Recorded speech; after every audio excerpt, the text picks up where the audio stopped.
இன்றைய வேத வாசிப்பு மத்தேயு 6ஆம் அதிகாரம் 1 முதல் 4 வரையிலான வசனங்கள்.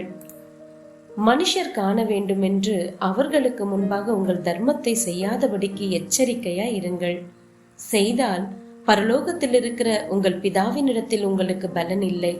ஆகையால் நீ தர்மம் செய்யும் போது மனுஷரால் புகழப்படுவதற்கு மாயக்காரர் ஆலயங்களிலும் வீதிகளிலும் செய்வது போல உனக்கு முன்பாக தாரை ஊதுவியாதே. அவர்கள் தங்கள் பலனை அடைந்து தீர்ந்ததென்று மெய்யாகவே உங்களுக்கு சொல்லுகிறேன்.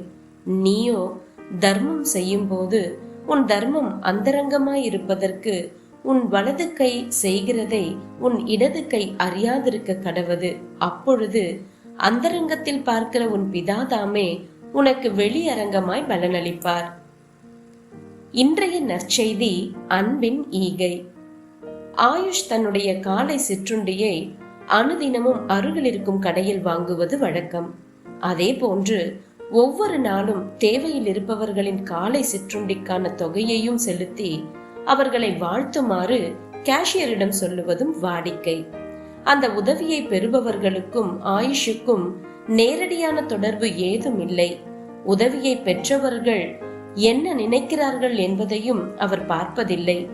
இதை அவரால் செய்ய முடிந்த சிறிய உதவி என்று அவர் நம்புகிறார். இருப்பினும் தன்னுடைய உள்ளூர் பத்திரிகை ஆசிரியருக்கு வந்த முகவரி இல்லாத ஒரு கடிதத்தை படித்தபோது அவருடைய செய்கையின் தாக்கத்தை அவர் அறிந்து கொண்டார். தன்னுடைய வாழ்க்கையை மாய்த்து கொள்ள எண்ணிய ஒரு நபரின் தீர்மானத்தை அவருடைய அந்த சிறிய உதவி எப்படி மாற்றியது என்பதை அவர் கண்டறிந்தார். ஆயுஷ் எந்த ஒரு பலனையும் எதிர்பார்க்காமல் யாரோ ஒருவருக்கு காலை உணவை பரிசளிக்கிறார்.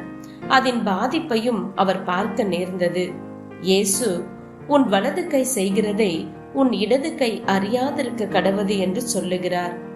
ஆயுஷ் செய்தது போல அங்கீகாரத்தை எதிர்பார்க்காமல் உதவி செய்யுமாறு அவர் நம்மை உற்சாகப்படுத்துகிறார். மற்றவர்களின் பாராட்டுக்களை எதிர்பார்க்காமல் தேவன் மீதுள்ள அன்பினால் நாம் செய்யும் சிறியதோ அல்லது பெரிய உதவியோ அதை பெறுபவர்களுக்கு நிச்சயமாய் அது உதவும் என்று நாம் உறுதியாக நம்பலாம்.